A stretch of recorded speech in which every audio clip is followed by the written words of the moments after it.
प्रतिभा तुमचं स्वागत करते माझ्या चॅनलमध्ये। तर नवीन असणार तर चॅनलला सबस्क्राइब करा। धन्यवाद। नमस्कार मैत्रिणींनो, मी प्रतिभा आपले स्वागत करते माझ्या चॅनलमध्ये। आता मार्गशीर्ष महिना चालू झालेला आहे आणि 2 गुरुवार झालेत आपले। आता 11 तारखेला अजून एक गुरुवार आहे आणि उद्यापनाच्या दिवशी जर तुम्हाला उपवास सोडायला खीर करायची असेल तर पारंपरिक पद्धतीने तुम्ही ही अशी खीर नक्की करून बघा। हे बघा मी तुम्हाला दाखवते। त्यासाठी मी अर्धा लिटर दूध गरम करायला ठेवलेले आहे। हे म्हशीचं दूध आहे। आता पुढची प्रोसिजर मी तुम्हाला दाखवते। व्हिडिओ तुम्ही पूर्ण बघा, स्किप न करता। नवीन असणार तर चॅनलला लाईक करा, सबस्क्राइब करा। धन्यवाद। हा मी कोलम तांदूळ घेतला आहे। तुम्ही बासमती घेऊ शकता किंवा आंबे मोहरे घेऊ शकता। तर मी 2 चमचे तांदूळ घेतले। ते बघा 4-5 वाट्या खीर बनवायची, त्यासाठी मी 2च चमचे तांदूळ घेतले। आता आपण हे तांदूळ चांगले भाजून घेणार आहे। झटपट तयार होणारी खीर आहे। हे बघा थोडेसे लालसर रंग येईपर्यंत भाजून घ्यायचे, तांबूस रंग।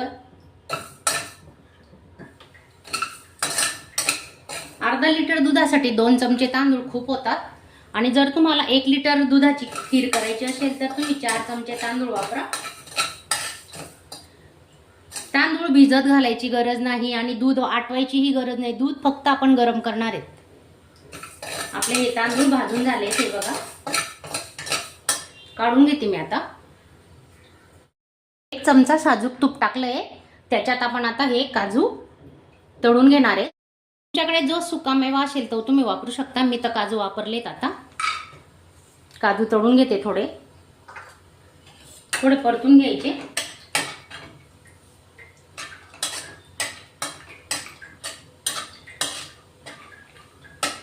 आणि अजून एक खास पदार्थ वापरणार आहेत आपण खिरीमध्ये, तर तो तुम्ही नक्की वापरा आणि अशी स्वादिष्ट खीर करून बघा। हे बघा आपले काजूही आता तळून झाले, काढून घेते।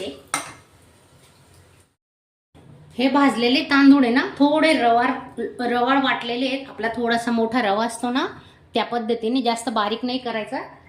तर हे आता 2 चमचे तूप टाकले, साजूक तूप, त्याच्यात आपण हे तांदळाचं पीठ परतून घेणार आहे।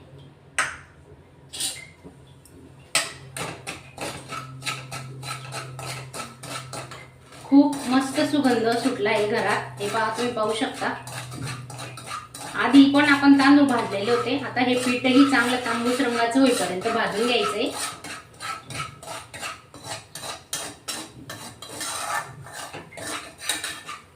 तुम्ही गुरुवारच्या नैवेद्याला सुद्धा, म्हणजे आता तुम्ही उपवास आहे उद्यापनाला तर कराच, पण तुम्हाला जर रोज नैवेद्य काय दाखवायचं तर गोडाच्या पदार्थामध्ये तुम्ही ही खीरही बनवू शकता आणि उपवास सोडायला पण होते। हे बघा छान पैकी भाजून झालंय आपलं। आता हे दूध गरम केलेलं आहे ते ओतून घेणार आहेत आपण। दूध जास्त उकडायचं नाही, फक्त गरम करायचं आणि साईसकतच आपण हे दूध टाकणार आहेत आता।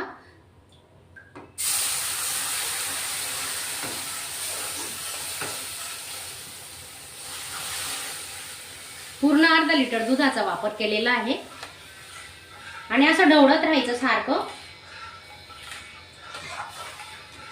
गठुड्या पडायला नको म्हणून लक्ष ठेवायचं आणि गॅस आहे तर स्लो ठेवायचा। स्लो गॅसवरच आपण हे तांदूळ जे दळलेले आहेत ते आपण स्लो गॅसवरच शिजवणार आहेत।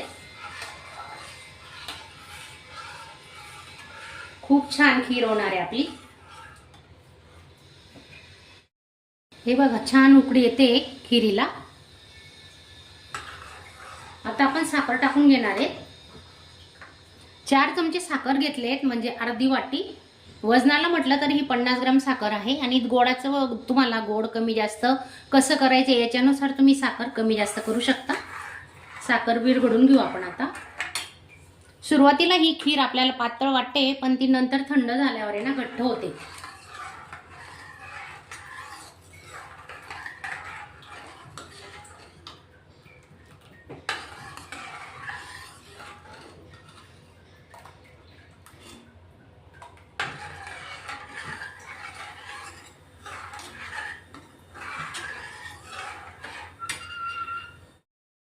थोडा फुल गॅस करून आपण उकळी काढून घेणार आहेत एक।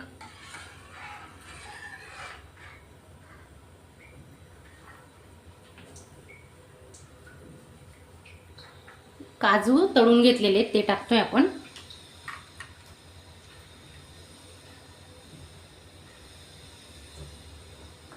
वेलची पूड घेतलाय 1 चमचा. हे बघा छान उकळी आलेली खीरला, पाहू शकता तुम्ही. हे बघा आपण अजून 5 मिनिटं शिजवणार आहेत. 5 ते 6 मिनिटात ही खीर आरामात तयार होते.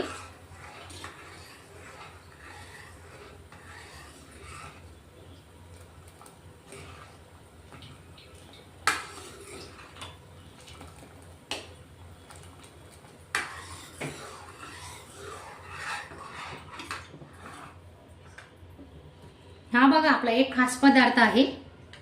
हे सुकं खोबरं घेतलंय आपण. याच्याने खिरीला डबल चव वाढते खिरीची, तर तुम्ही नक्की वापरून बघा. सुकं खोबरं घेतलंय आपण, 1च चमचा घेतलेला आहे. ते आपण मिक्स करून घेऊ आणि आता स्लो गॅसवर छान उकळू द्यायची खीर. खिरीवर झाकण नाही झाकायचं.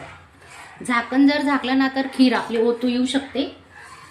तर झाकण न झाकता शिजू द्यायची.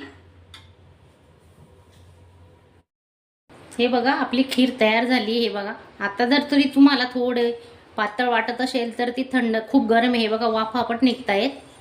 थंड झाल्यावर घट्ट होणार आहे. तर अशी मलाईदार खीर तुम्ही नक्की बनवा. माझा हा छोटासा व्हिडिओ तुम्हाला आवडला असेल तर चॅनलला एक लाईक करा आणि नवीन असणार तर सबस्क्राईब करा.